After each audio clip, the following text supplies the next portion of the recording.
సార్వత్రిక ఎన్నికల్లో ప్రజలు ఇచ్చిన తీర్పుని స్వాగతిస్తున్నామని పల్నాడు జిల్లా గురజాల వైసీపీ అభ్యర్థి కాసు మహేష్ రెడ్డి తెలిపారు. రాజకీయాల్లో గెలుపోటములు సహజమన్నారు. అధికారంలోకి వచ్చిన టీడీపీ, జనసేన, బీజేపీ కూటమి ప్రభుత్వానికి అభినందనలు తెలిపారు. గురజాల నియోజకవర్గంలో ఉన్న వైసీపీ శ్రేణులు సమన్వయం పాటించాలని, గొడవలు, అల్లర్లకు పోవద్దని సూచించారు. ఎన్నికల్లో జరిగిన పొరపాట్లను స్థానిక నాయకులతో కలిసి చర్చించి తెలుసుకుంటామని, ఆ పొరపాట్లను సరిదిద్దుకుంటానని కాసు మహేష్ రెడ్డి తెలిపారు. ప్రజలకి, పల్నాడు బిడ్డలకి నమస్కారం.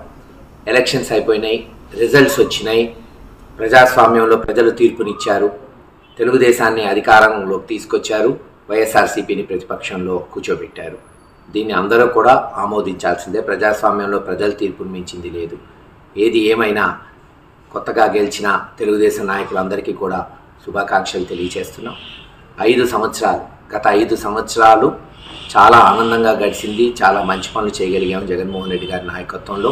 ముఖ్యంగా గురజాల నియోజకవర్గంలో నాకు ఒక ఎమ్మెల్యేగా అవకాశం ఇవ్వటమే కాదు, అనేక అభివృద్ధి శాశ్వత కార్యక్రమాలు దాచేపల్లి, గురజాల మున్సిపాలిటీలు చేయటం, మెడికల్ కాలేజ్ తీసుకురావటం, అనేక వాటర్ స్కీమ్స్ శాంక్షన్ చేయించడం, బైపాస్ రోడ్డు పూర్తి చేయటం, రోడ్డు వెడల్పు చేయటం, పిడుగురాళ్లలో గురజాల దాచేపల్లి హైవే నిర్మించటం, దాదాపు 20-30 వేల మందికి సొంత ఇళ్ళు లేని వాళ్ళకి పట్టాలు ఇవ్వటం, ఇవన్నీ కూడా శాశ్వతంగా మిగిలిపోయే పనులు.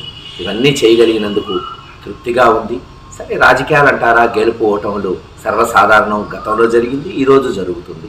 గెలిచినప్పుడు వెర్రవేయటం, ఓడిపోయినప్పుడు కుంగిపోవటం ఈరోజు నేను నేర్చుకుంది కాదు. ఎప్పుడు ఒకే రకంగా ఉండాలి, ఒకే రకంగా ప్రజలతో మమేకం అవ్వాలి. తప్పకుండా విశ్లేషించుకుంటాం. ఒక నెల తర్వాత మీటింగ్ పెట్టి అన్ని గ్రామాల నాయకుల్ని పిలిపించుకొని ఎక్కడ పొరపాట్లు జరిగినాయి, ఎలా సరి చేసుకోవాలి, మళ్ళీ ప్రజల్లో మమేకమై ముందు ప్రతిపక్ష పాత్ర బాధ్యత ఉండేటట్టు మనకి ఏదైతే ప్రజలు తీర్పునిచ్చారో ఆ ప్రతిపక్ష పాత్రను నిర్వర్తిద్దాం. ఒప్పుకుంటా, ఈరోజు కొన్ని గ్రామాల్లో గొడవలు జరుగుతున్నాయి. హింసకి తావు లేదు. తక్షణమే ఈ హింసను పోలీసు వారు ఆపాలి. 1-2 రోజుల్లో రేపు సోమ మంగళవారాల్లో ఎస్పీ గారిని కూడా కలుస్తాం. ముఖ్యమైన నాయకులు ఏ గ్రామంలో ఏమేం జరుగుతుందో వివరిస్తాం. అవన్నీ కూడా పోలీసు వారు తక్షణమే చర్యలు తీసుకోవాల్సిందిగా కోరుకుంటున్నాం. ఏది ఏమైనా వైఎస్ఆర్సీపీ నాయకులకి, కార్యకర్తలకు ఒకటే చెప్తున్నాను, ఎక్కడ అధైర్యపడాల్సిన అవసరం లేదు. అందరు కలిసి ఉందాం, కలిసి మళ్ళీ పోరాటం చేద్దాం. జగన్మోహన్ రెడ్డి గారి నాయకత్వాన్ని మళ్ళీ ఈ రాష్ట్రంలో నిలబడేటట్టు చేస్తాం. సరే, కొన్ని కారణాల వల్ల ఓడిపోయి ఉండొచ్చు. అవి ఏంటో తెలుసుకొని అటువంటి కారణాలను అధిగమించి మళ్ళీ అధికారంలోకి ఈ పార్టీని ఎలా తేవాలి, ప్రజలు